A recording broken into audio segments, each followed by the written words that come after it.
Hey everyone, welcome to another installment of Harry Potter Theory. In today's video, we're going to be discussing Voldemort, Horcruxes, Souls, Sauron, and the One Ring from the Lord of the Rings series. More specifically, we're going to be taking a look at how Sauron's ring compares to Voldemort's Horcruxes. Comparing and contrasting magical worlds is fun, particularly the works of Tolkien, Rowling, as there are more parallels than you might think. Rowling is quite open about her inspiration from the world around her and how she leveraged it to create a world of her own. And create a world of her own she did. But that's not to say that there aren't elements of Harry Potter that also exist quite similarly in other franchises.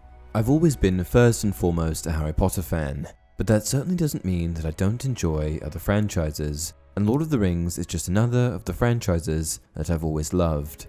With that being said, being a fan of both, it'd be hard not to notice similarities between the two. And one thing in particular that I want to talk about is just how similar Sauron's ring is to Voldemort's Horcruxes. I mean, Voldemort even has a Horcrux that's also a ring.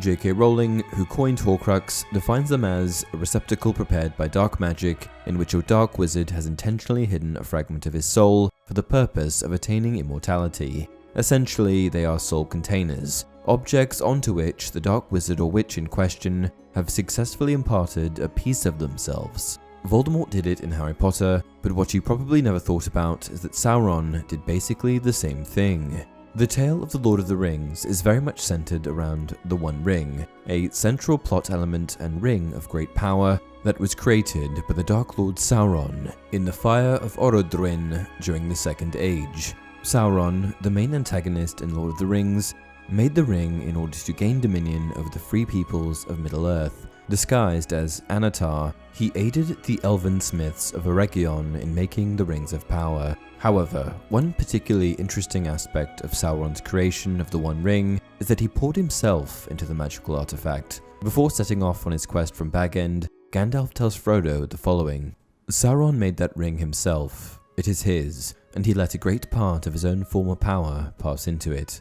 So, he put a part of himself and his power into the ring. But does that include his soul? Here's the thing. Lord of the Rings approaches it a little bit differently, and it isn't quite as simple as he put his soul into it. According to the Silmarillion, Sauron placed his strength and will into the ring, which sort of means that, while it doesn't contain his soul, the ring is still an extension of himself, and, in effect, works the same way that a Horcrux does. For example, like with Horcruxes, those who come into contact with the object end up suffering. In Lord of the Rings, we see those who bear the ring become paranoid and neurotic, and in Harry Potter, like we see with Ron in the Deathly Hallows, those who bear a Horcrux for too long can similarly become paranoid. It's hard to ignore the commonalities between these objects, and I think that it makes for quite an interesting comparison. Do you see Sauron's ring like one of Voldemort's Horcruxes? Did you ever think about this? Let me know in the comment section below. Until next time, it does not do to dwell on dreams and forget to live.